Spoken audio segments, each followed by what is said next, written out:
And look what just came up on the screen up here. What?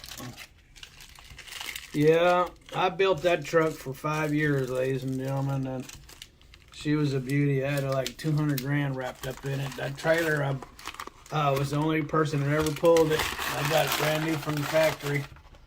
What did I pay for that? 40 grand? Something like that? About, yeah. And then the truck, I paid $45 for the truck, and then I invested that much back into it. So, but she had to go, but I sure do. It was a beautiful truck. When it was empty, it would get up to 11, 12 miles a gallon. This truck out here, when it's empty, you'd be fortunate if you can get 7 miles a gallon. Wow. So this one had the MXX, the MXX A-Cert.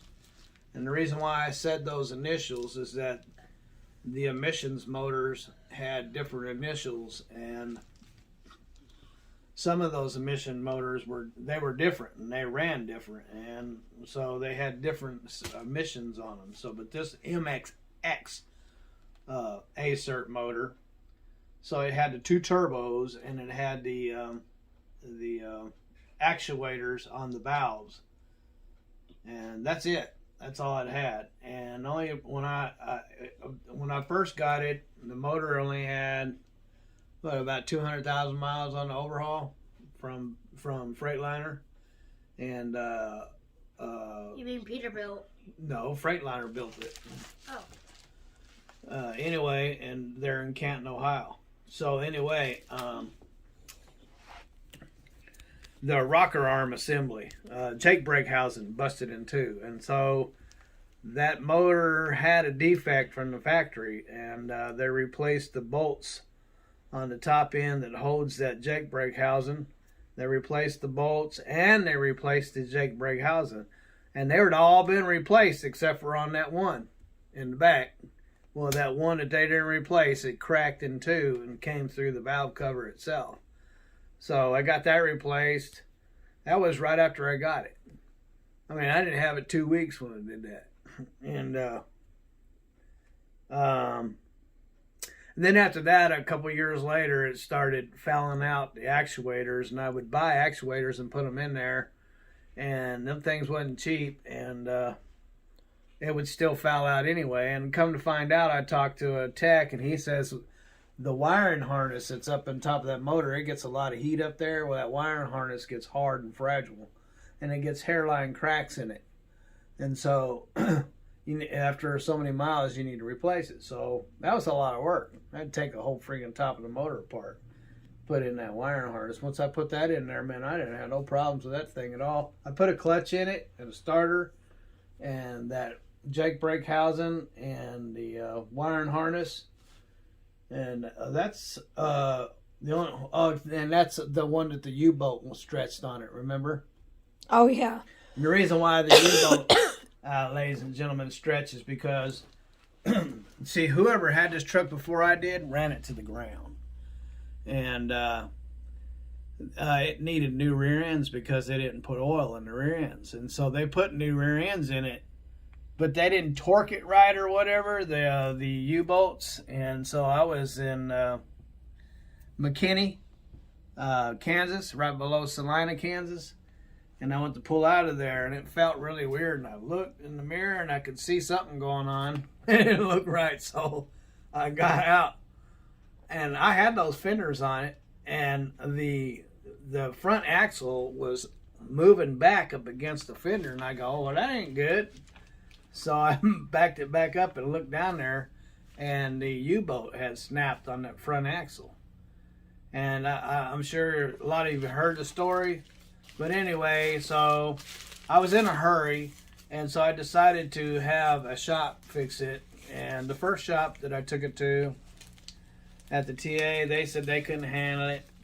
But originally they said they could handle it, but then they said they couldn't handle it. And so we called up KW. They said, oh, yeah, we got it under control. We'll take care of it. 5 days later, 5 days in a hotel room, $5,000 later, they broke my fenders. They cut the taillight wires. I can't tell you whatever. Oh, and they put the wrong U-bolts on it, and they were sticking out about that far below the truck with a stack of washers that high, because there was no more threads, and so they put a stack of washers and then zipped the lug nuts up on that. And I didn't even know that until I got up there to make my delivery, and I said, well, let me see with this $5,000 U-bolts. And I looked up under it and nearly had a freaking heart attack. So I had to take it back, and when I walked in the door, they told me don't start no nothing. Don't be starting any SHIT. Well, I wasn't planning on starting no SHIT, but since they said that, all hell broke loose. And man, I laid into those people with some kind of authority, and there was like 5-6 people coming in, and I was telling them, and the guy finally says, I guess he was the manager there, said, hey, can I talk to you? And I said, yeah, sure. He said, yeah, I'm really sorry about what happened to you. You mind if I give you some money back? I said, I don't mind if you give me money back. So I paid $5,000. So I got so it took them 5 days to put them wrong U-bolts in there. And so in 45 minutes, they took them old U-bolts out that were wrong and put new U-bolts in it and put the truck back together, and I was out of there. So I guess the squeaky wheel gets the grease. Yeah, that's right. That's exactly right. So anyway, that was just and that's basically all that's ever went wrong with that truck and in the 5 or 6 years that I had it. And other than that, once I paid it off, I started doing all the work to it. I had lost another 2 other trucks that I invested a lot of money and time in, and I didn't pay them off. So on this one here, I refused to do any vanity work on it, just the stuff that was important until it was paid off. And when it was paid off, I took care of all the stuff that needed to be taken care of. But it was pretty bad. The doors, there was gaps in the doors. They would rattle when you go down the road. I got bugs. I got a bug infestation on the way home. It had nicotine running down the walls. The carpet was no telling what was living in that. And so I stripped it down. We cleaned that interior, like 3 times before I could breathe in it. Took the air conditioners and heaters out and boiled them, cleaned them. Man, I had to do a lot of work just so I can drive it. But it turned out to be a really nice truck. You can see for yourself. That's what it looked like just before I sold it. Oh well, I'm not going to cry over spilt milk. It is what it is. I'm a blessed man to have what I have. And so I got a good truck now. It's not a Peterbilt. It's not a Mack trailer, but it's a good unit and it makes money. So. And I gotta have rivets to put it together. So anyway, Ricky B's giving me the finger. I don't know why he said that. It sounds so vile. Anyway, ladies and gentlemen, you have a wonderful day. Have lots of fun. God bless.